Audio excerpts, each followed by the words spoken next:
just to me. Speak to us this morning.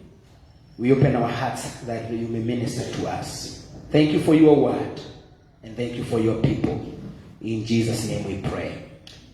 Amen. In Jesus' name we pray. Amen. This morning, I thank God I'm born again. I love the Lord.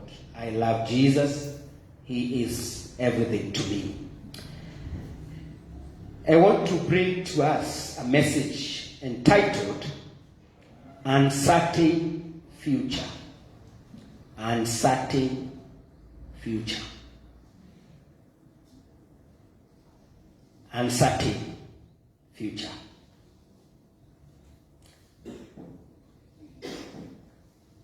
We are very limited as human beings as far as the future is concerned. While we were growing up, if you'd go with me, while we were growing up, and while children are growing up, they are very hopeful and optimistic about the future. Ask any child when they are growing up. Ask them, what do you want to become when you grow up? Children are very optimistic. They tell you, I'll be a doctor. I'll be a teacher. I'll be a policeman. I'll be an engineer. I'll be a pilot. This is what children say. I don't know why they don't say I'll be a pastor. Maybe they don't like this job.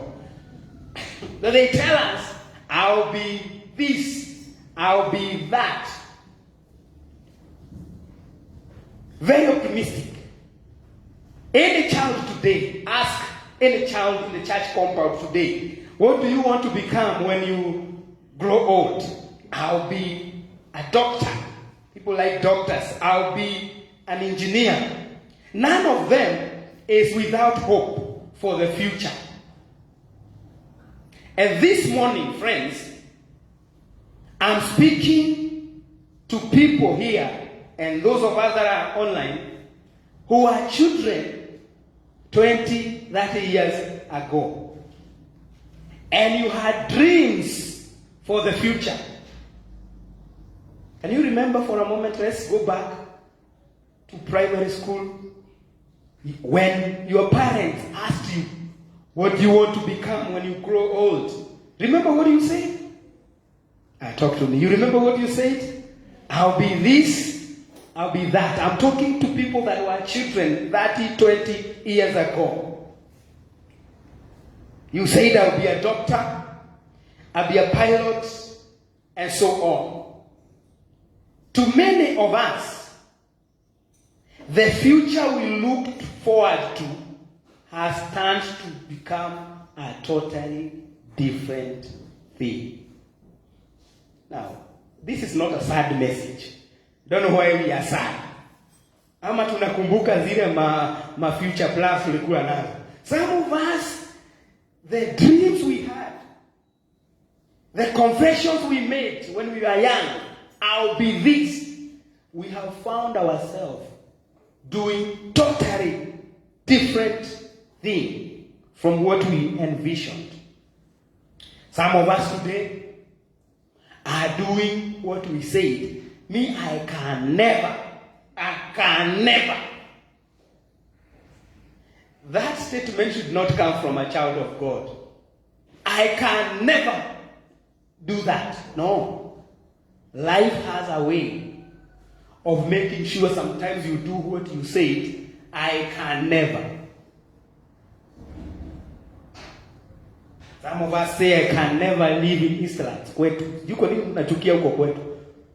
Life has a way. Some of us say I can never go back to Shago. That statement, I want to be very careful when you use the word never. I can never. We said I can never. But now, welcome to life. Tell your neighbor, welcome to the reality of life. Please tell them. I know they are not happy, but tell them, neighbor. Hey, talk to them, neighbor. Tell them, neighbor, oh neighbor, welcome to the reality of life. Things we said we can never do, sometimes we have found ourselves doing them. Because the future is uncertain. You see, where we have read this morning, in the book of James, James is speaking to some people who had great plans, like you. Let's go back to James 4:13. They are business people. They are businessmen. But let me say this, even as we begin. The Bible is not against planning. If you read the book of Proverbs, talks a lot about planning. And the English people tell us, if you don't plan, you do what? You plan, talk to me, to fail. The Bible is not against planning. As a matter of fact, if you are here and you don't have a plan, may God have mercy on you. We are supposed to have plans. So James, the writer, is not against plans. Go read when you go home the book of Proverbs, chapter 6. Talks of ants, the small insects. Says, go to the ants, you sluggard, and see how ants plan their life. They store their food during summer, and so on and so forth. The Bible is not against planning. But James is against leaving God out of your plans. Now listen, you who say, today or tomorrow, we will go to this or that city, spend a year there, carry on business and make money. These are people, business people like some of us, who had big plans. James, I've said, is not against planning, but he is against leaving God out of our plans and trusting, listen to this, in our plans instead of trusting in God.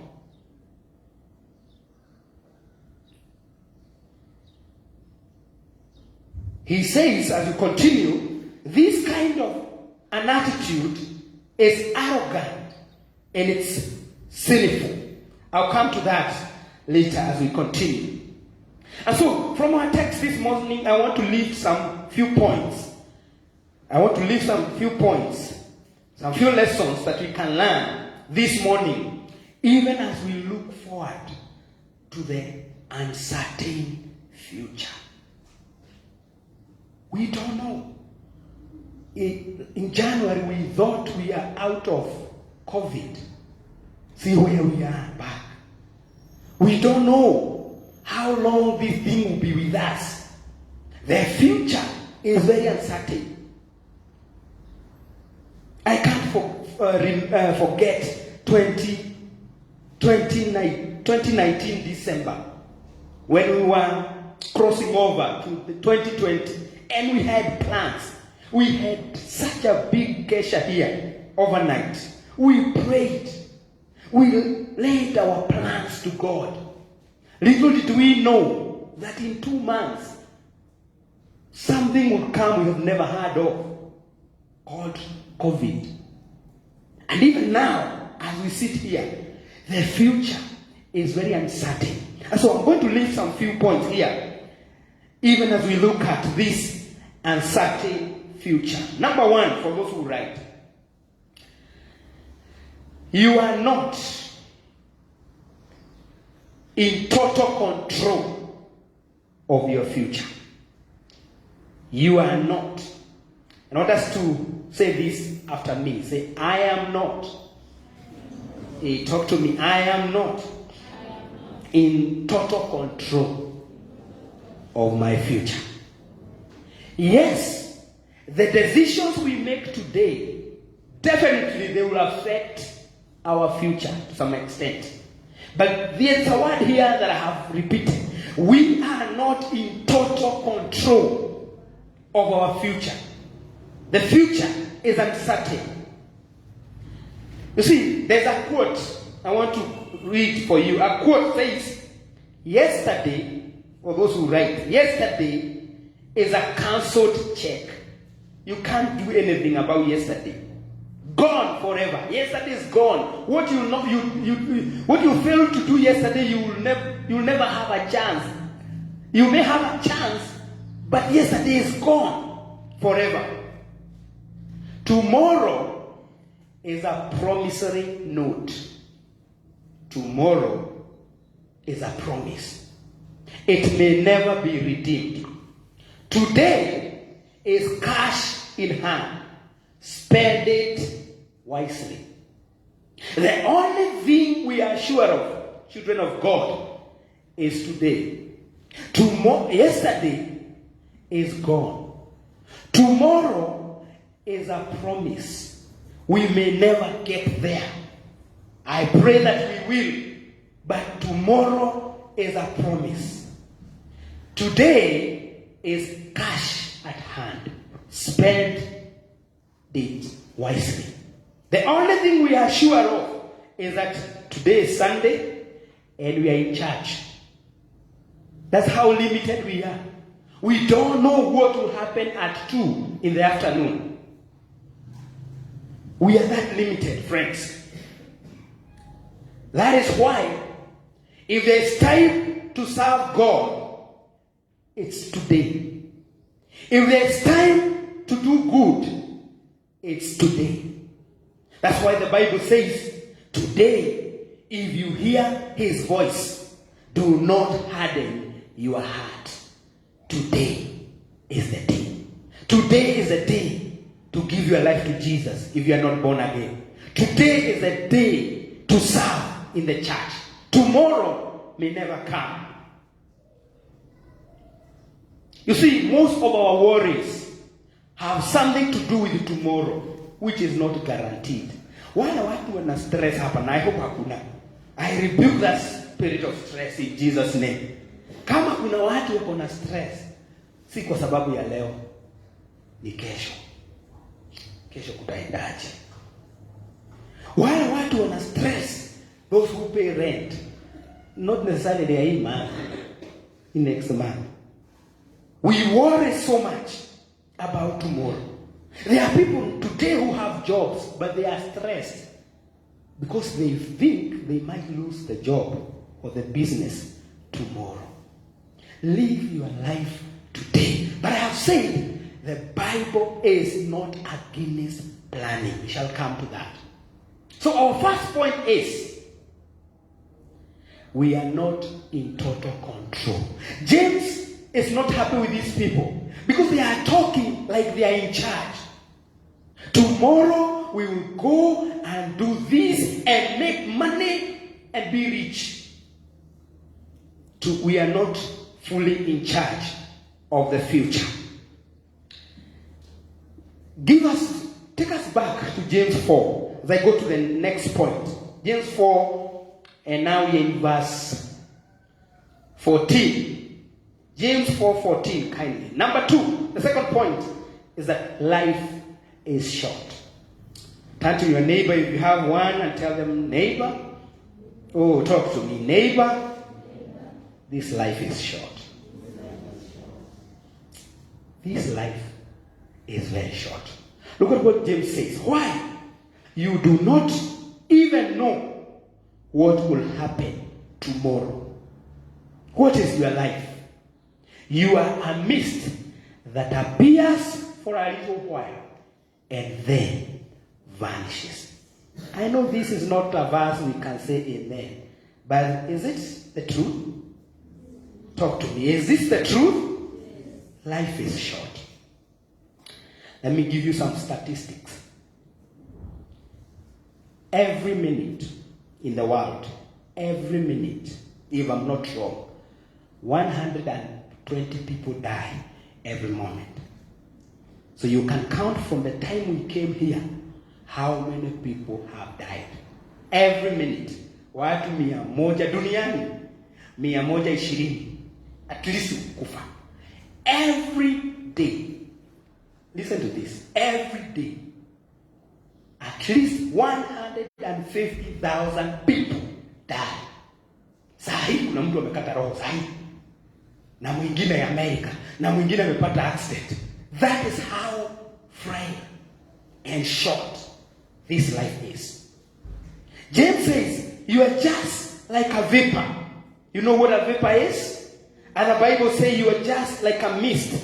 Here today and tomorrow you are gone. Let me give you a few verses I want us to read. 1 Chronicles 29. 1 Chronicles 29. 1 Chronicles 29 verse 15. If you can turn there quickly. 1 Chronicles. Oh, yes. I want us to read. Please, and I request us tuweke sauti. Hii point inaingia. We have it here. We have it on the screen. Can we read in 1, 2, 3?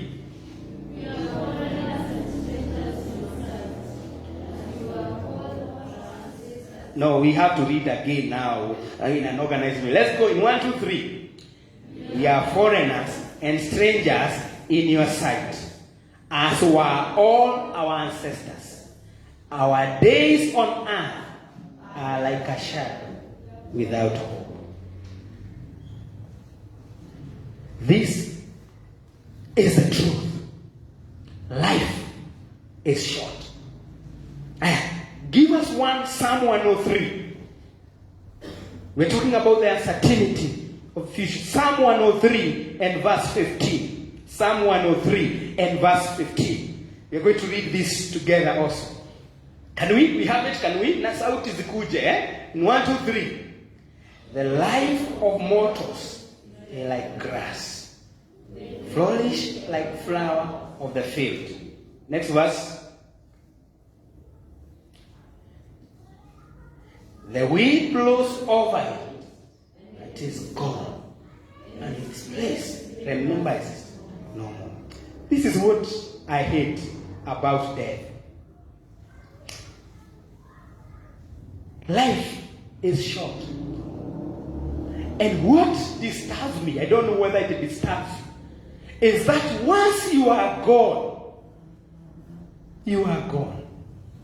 And life moves on like you never existed.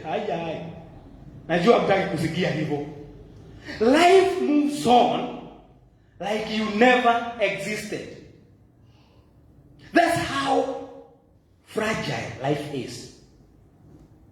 As a preacher, one of our area of ministry is burying people.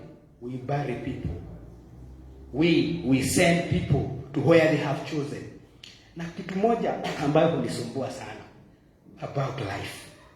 That's why nobody should boast with this life. Is once you are done, once we declare you, because that's what pastors do, dust to dust. Once we do that, na watu wanalia, na wengine wana faint. Mnaonanga hiyo? Niangalia, did you see that? Unaona huyo mwenye amefaint 10 minutes later anakuanga kwa line ya food. You people you don't see these things. No, am I speaking a straight thing? 10 minutes later anakuanga kwa line ya food. Huyo mwenye alikuwa anafanywa hivi. Do you know inamaanisha nini? You are gone and life has to move on.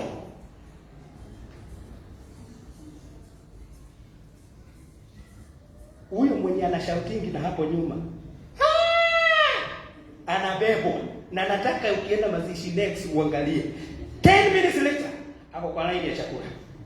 Naekewa chakula na kama ni wa Nairobi amebeba maji hivi, and then tunarudi and you are gone and nobody cries as we come back. Have you seen anybody crying? That's how fragile life is.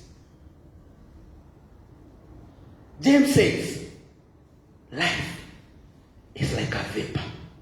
You are here today, tomorrow you are gone. That's something we need to remember every day. We should have eternity in mind. As we do our plans, let us plan. Please plan. Invest. Go to school. Buy property. These things are important. But don't let that idea escape your mind. That you are here for a short time. And then you face God. You face the judgment. He tells them, you don't know what tomorrow holds. These people are planning and behaving like they are here forever. There's a song you used to hear. Somebody sang, you'll be young forever. No, you can't be young forever. I thought I'd be young forever. Nowadays, my children are reminding you that kuna nywele za white. Najaribu kupaka dye za ziende. Because this is the reality. You will not be young forever. Don't waste time. Life is short. Life is short. That's what it says. Number 3. Leave room for God's will in your plans. Leave room for God's will. Take us back to James chapter 4. He says, these people had plans. They say, we are going to that city and that other city, and we're going to enjoy ourselves and do business. He tells them, you guys, you don't know what tomorrow holds. Therefore say this, if the Lord wills. So, in your plans, no matter how big your plans are, leave room for God's will. Because God is sovereign. God can overrule your plans. Na ndizo hizo sasa niliwaambia tukianza. Plans zile vitu tulisema hatuwezi fanya, tunafanya hizo some of us. It is important to leave room for God's will. In your plans, plan. But say, this is my plan, O Lord. But let your will prevail. Praise the name of the Lord. Oh, I cannot forget when we were in high school. Watu hujichocha. Because when we are young, you think life. You don't know some of these things we are saying. You would say, nikimaliza form 4 hivi, naenda, atafanya degree, atafanya ka certificate. By the age of 23 hivi, nimeoa, nikafamilia hivi, then nitakuwa nikienda evening classes. Sasa unaenda hizo. Now see where you are. Because oh God, life, the uncertainty of the future. Remember the plans you had, Bwana Peter. I'll do this. I will graduate at 23, start working at 24, get married at 26. By the time I'm 35, I have finished giving birth.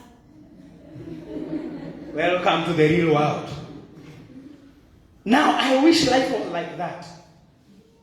After you have said all this, James says, give us verse 16. You should say, if the Lord wills. Kama ni mapenzi ya Mungu.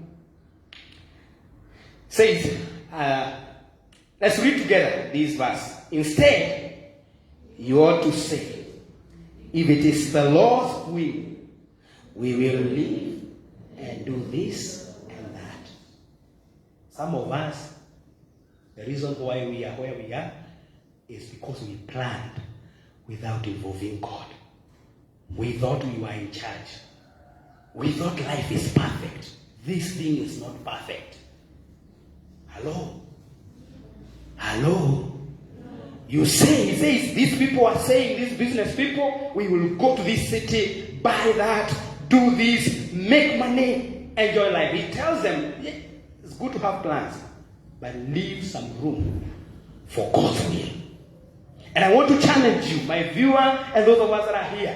Even as you plan, whatever you are planning, leave some room for God's will. Because God's will prevail. God's will for you will prevail. Some of us didn't want to do what we do today. If there's something I tried to run away from, is doing what I'm doing today.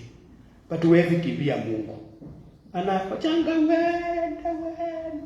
Alafu unarudi hivi. Sema nimekubali. If the Lord wills, we will do this and do that.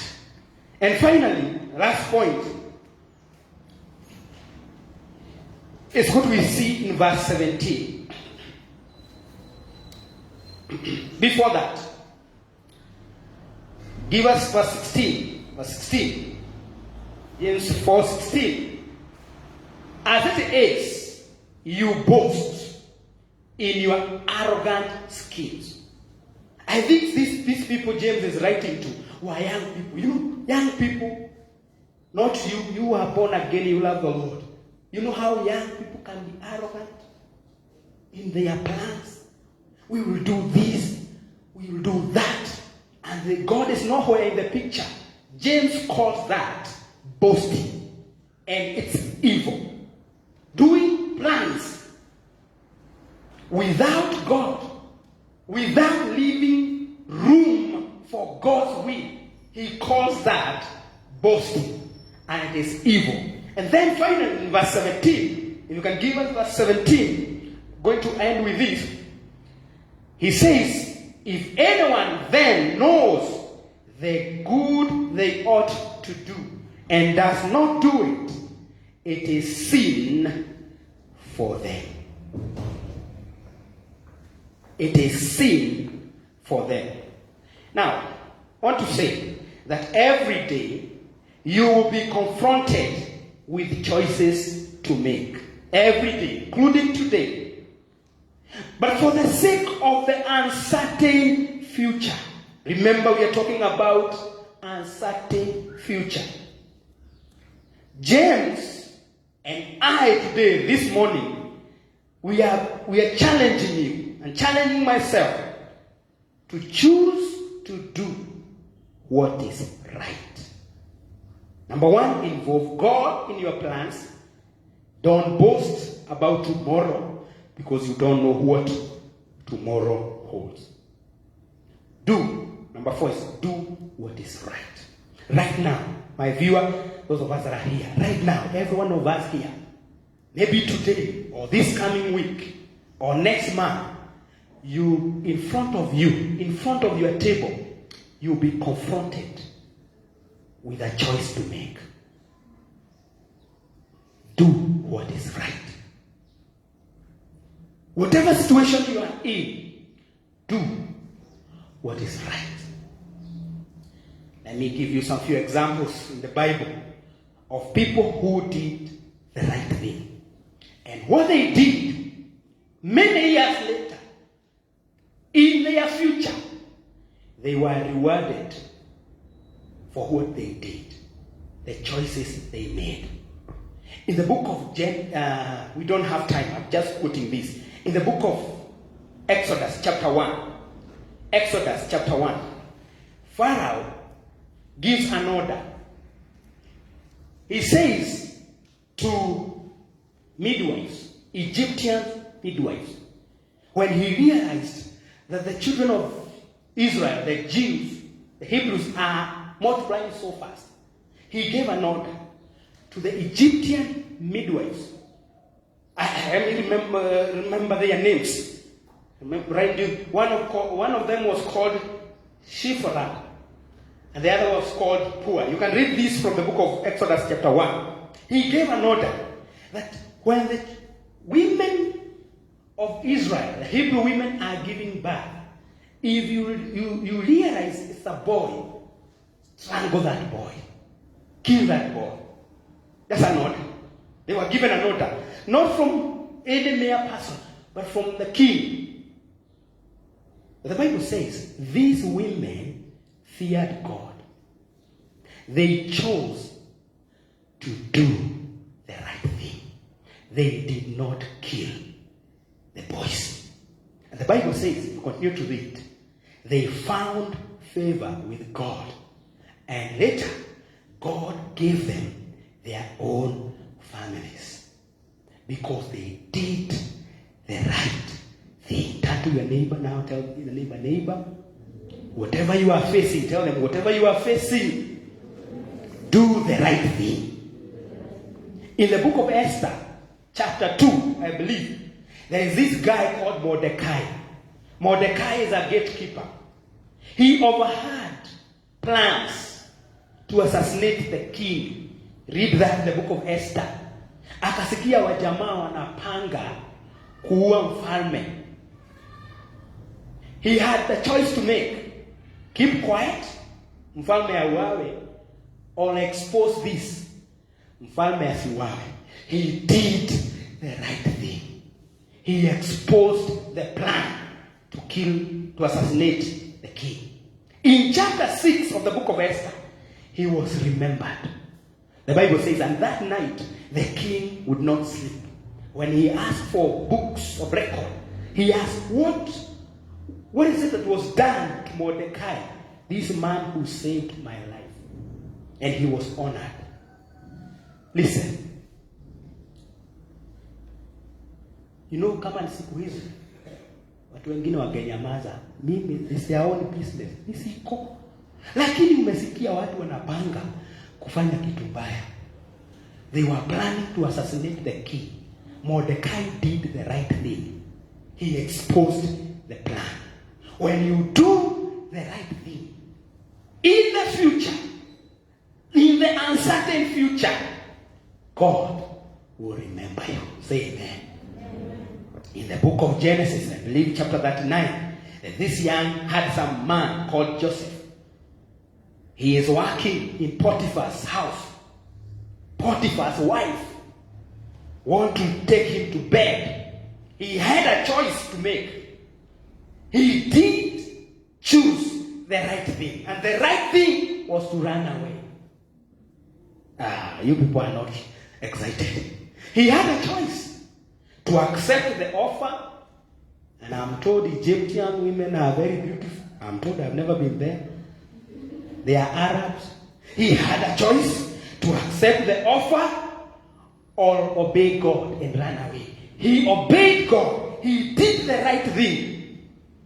Many years later, in his future, he was remembered. And he became second in command in a foreign land. Praise the Lord. Amen. He did the right thing. Finally, Shadrach, Meshach, and Abednego, they were confronted. Before them was a furnace of fire. And all they needed to do to avoid that is to bow down to an image, to an idol. Kama ni siku hizi jameni, oh God.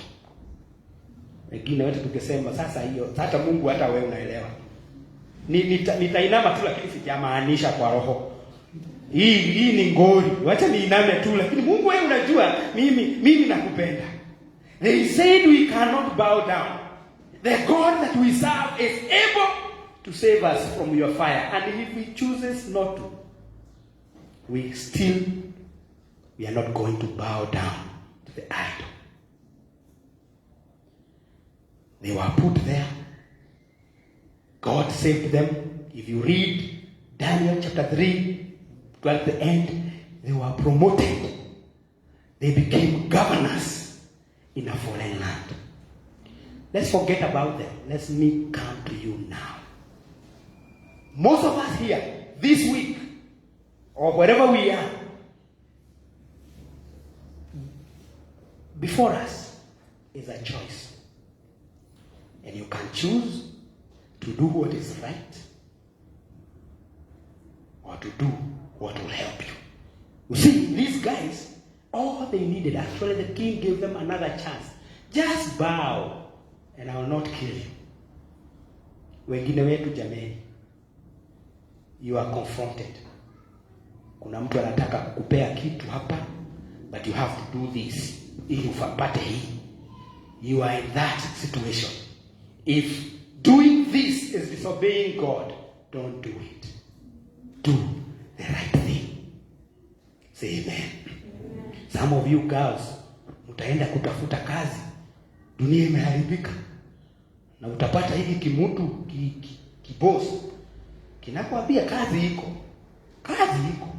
I'm in charge, kazi, but you have to do 1 2 3, na utapata kazi ndio hii mshahara kubwa ndio hii, but you have to bow down to me. You know what I mean? You have to accept this and I'll give you a job. I challenge you before God, do the right thing. Don't take the offer. Oh no, amen. Amen moja tu sawa. Don't take the offer. And in the future, God will remember you. How do we secure this uncertain future?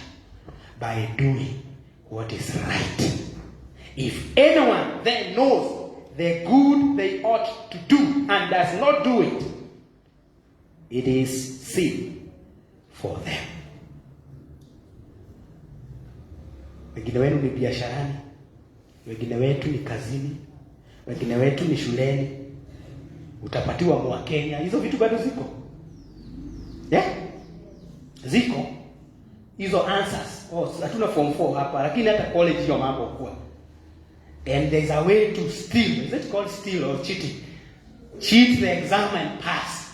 Do you know what you do when you cheat and pass? When you graduate, when you start looking for a job, ukiinama kuomba, unakumbuka mama, hii kadikiri yangu nilidanganya. Do the right thing. Tusimame. The future is uncertain. Give me the bulletin. But we can do the right thing. Do the right thing.